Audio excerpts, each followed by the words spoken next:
There is absolutely zero doubt about the fact that we love our sports cars here on Performance on Wheels. Climates that have 4 seasons, you obviously can't drive your sports car year-round, so it has you looking for other fun daily driving.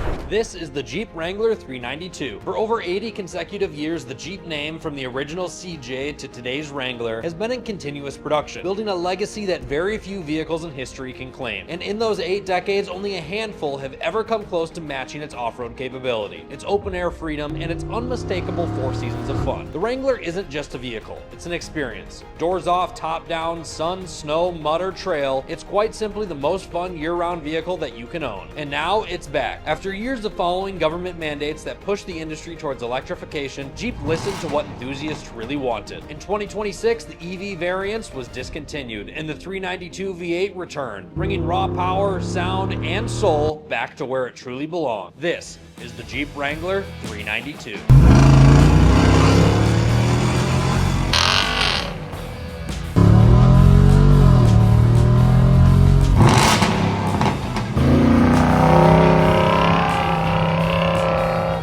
Hello everyone and welcome to Performance on Wheels. My name is Todd, my son Austin and I, we make all sorts of videos on all sorts of different cars. We love checking out some of the best luxury cruisers that you can find for an affordable price. We even love some of the best sports cars that are out on the market today. But let's not dismiss the off-road segment. We love our Broncos and we also love our Wranglers. From the series we have done on the Broncos and Wranglers, you guys have shown us that you love them too. You've liked on the videos, you've commented on the videos, but there's still 95% of you that are not hitting that subscribe button. So let's drop our sway bar links down to the subscribe button. We're gonna shift it into 4 low and get after it.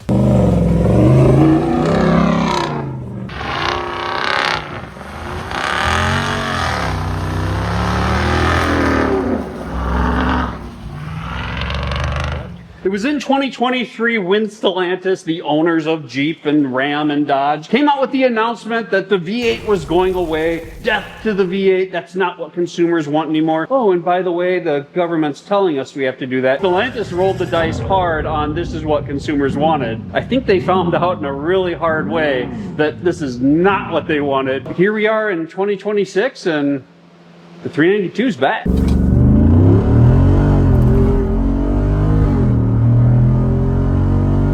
I just got back from driving this Wrangler 392, about 45 minutes in whiteout conditions with a full-on snowstorm going on right now. And, well, just listen to my thoughts quick. You know, I'm gonna be honest, driving the Wrangler 392 in quite a serious snowstorm here in the state of Minnesota, I was really thinking would just feel like I could take on anything, like I could go through anything and conquer the road. But to be frank with you, I'm kind of more scared driving the Wrangler 392 in a snowstorm than I am driving most cars. The way that this thing whips around in the wind is kind of terrifying. It is just like any other Wrangler in the sense where it is that solid axle front and rear, and it's still got that aerodynamic as a brick design where it blows you around like nothing else, and you're constantly trying to correct it from blowing into another lane. And with those big wide tires on it too, being the 392 of course, it doesn't go through the snow all that great. Of course it'll go through it if you put your foot down further into the throttle, but just having that slow crawling ability is very challenging on a tire of this width. So I don't know, it's a lot of fun of course when you get the opportunity to do this, but it's when you finally get up to those highway speeds that it scares you a little bit, I'm not gonna lie. As you can see, that kind of puts the Wrangler 392 in a little bit of a predicament, in the sense where it's not all that good in any on-road conditions. It's not that good to be a daily driver. It's not that good to be a weekend warrior. It gets absolutely terrible gas mileage. It isn't good at highway speeds, especially when it's extremely windy and whiteout conditions, as you just saw. It's not very good at, quite frankly, anything other than accelerating really fast on dry pavement and slow rock crawling. So it's kind of two things that don't go hand in hand at all together, but at no time does it ever make this not fun. It just sounds so good. The 392 just makes this thing a big toy that bounces you around, that throws you around, that has too much power for, quite frankly, the body that it's built on. It's really quite hilarious. I think it would be a lot more fun in a setting that wasn't so cold, quite frankly. I will admit, I may have been a little bit harsh on the Wrangler 392 when those harsh winds were upon us. Now that there is no wind and we're just dealing with some fresh powder on the ground, there is nothing that really beats the experience that you get behind the wheel of this thing. I mean, it's just so easy to control. It just wants to slide at all times. At any point in time, you can break all 4 tires loose. It is a really good time. It's a lot of fun. Yeah, it's got body roll and a lot of aggressive suspension movements, but that's what makes it fun and so unique and unlike anything else. It has that muscle car experience with that crawler mixed into it. There's just nothing else like it that you can buy brand new today. It's such a fun vehicle when the winds are not as high as they were earlier. It really is just a joy to drive. It is hard to ever get bored of the sound of the V8. Not only the sound of it, but the experience that the 392 can put down through the powertrain. With around a 4-second 0 to 60 time, this thing really cooks down the road. You compare that to the Bronco that we have, which is the Wild Track, not the Raptor. Call it somewhere around 150 horsepower or less, which is very substantial. The Bronco Wild Track does have good torque, up over 400 pound-feet of torque. But needless to say, that Wild Track does 0 to 60 in about 6.2, 6.5 seconds, so 2 seconds slower than the Wrangler 392. It's a big gap.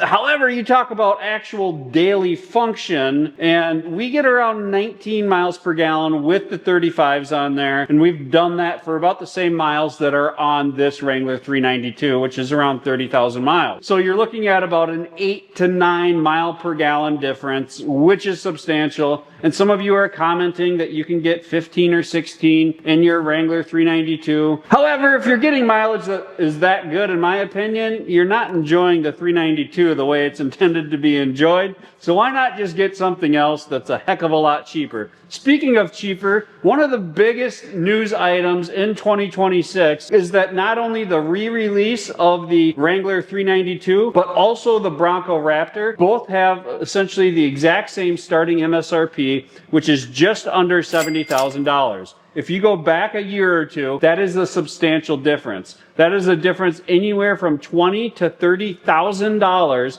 from a starting MSRP standpoint for the exact same vehicles. It makes ones like this that are on the used market that have miles on them, $70,000 for 30,000 mile used one. It makes it a hard pill to swallow knowing that you can go get a brand new one for the exact same price as a used one. Yeah, it's hard. Dropping that MSRP by $20,000 is definitely going to make some current 392 owners pretty mad. And just to bring back that gas mileage point, just to put that into context here, I put $87 of gas into this Wrangler 392 before I hit the road today. And when I put gas in this thing, it said that I could go 201 or 202 miles on a full tank of gas. One of the coolest parts about the Jeep Wrangler is its aftermarket and just the amount of things that you can do to them. And you can DIY them and watch videos and just modify it to truly make it your own. And that's why we have partnered with Nationwide from Best Buy Auto Equipment for these lifts. If you guys want to start DIYing and doing some crazy projects at your home, pick up some of these lifts. We got this 2-post that can lift anything as light as our Exomotive Exo set to as heavy as our Chevy Suburban. And we also got a couple of 4-posts here that are really great also for in-home projects, and they usually work with a lower ceiling, but they also work great for storage. So you can take on a project or you can store your vehicle. So if you're looking to spend like $3,000 and not blow your back out, you should definitely check out Best Buy Auto Equipment and get yourself a Nationwide lift. We absolutely love ours. Link is in the description below. One thing I'm quite nervous about is, for example, the Charger Daytona EV. We made a video on that very early last year. It was not great. It really wasn't awesome at all. But Stellantis thought they could fix everything by taking that vehicle and putting a Hurricane in it. However, now that that vehicle has gotten to the hands of reviewers, it is being just destroyed. That doesn't handle, doesn't perform that well. No, because it's designed to have a big battery sitting underneath it, so now it has weight up higher than everything. So it's got this really high sitting position because it doesn't have a battery sitting where there's supposed to be a battery. It's just all screwed up. But here's where I'm nervous. They're about to drop $130 million into the new Durango plant to fully redesign the Durango. Going into this new Durango design, it's supposed to carry the same thoughts that they're going with the Daytona EV. It's going to have electric variants. It's going to have gas variants. So I'm so nervous that this JL Wrangler could potentially be the last generation of Wrangler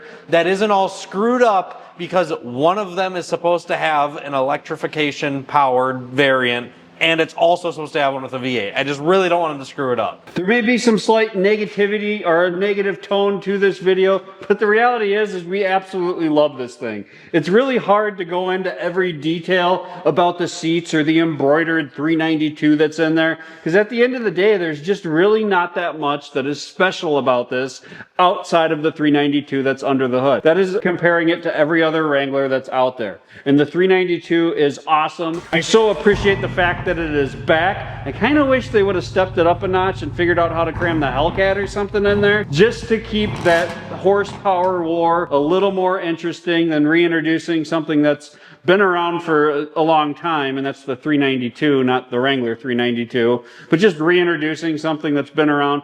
I was hoping that Stellantis would do something a little more creative than that. Needless to say, I'm glad that this is back. I'm glad that the plug-in versions are gone. I think this is the way the Wrangler is intended to be. I would absolutely own one of these. I would just have a hard time when it was $100,000 justifying it. I still have a bit of a struggle committing to a $70,000 purchase price. However, when these things start getting to be $40,000, or if they ever get to be $40,000, that's when this becomes an extremely intriguing toy to have in the garage. But there is another thing that you did not bring up about the Wrangler 392, especially compared to its competitor, and that is reliability. This thing is rock solid. It has one of the most reliable V8s that Stellantis has ever built. That 6.4 is rock solid, paired to that ZF 8-speed, and its full-time 4x4 system is also pretty robust. I mean, this thing is, as long as you're not absolutely launching it at every stoplight and start coming across rear differential issues, this thing is rock solid. It really is. It is pure, robust reliability, and it's just good old American V8.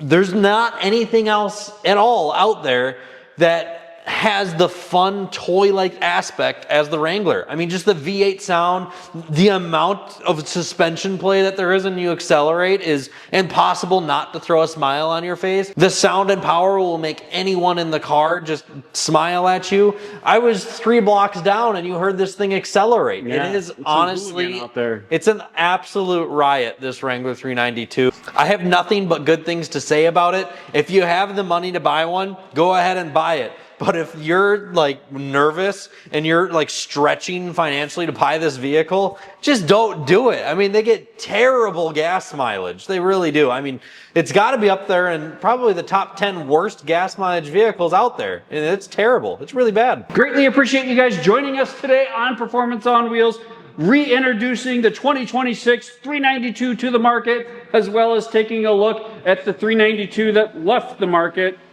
because it wasn't all that long ago and then really not much has changed. Anyways, we'll see you in the next video.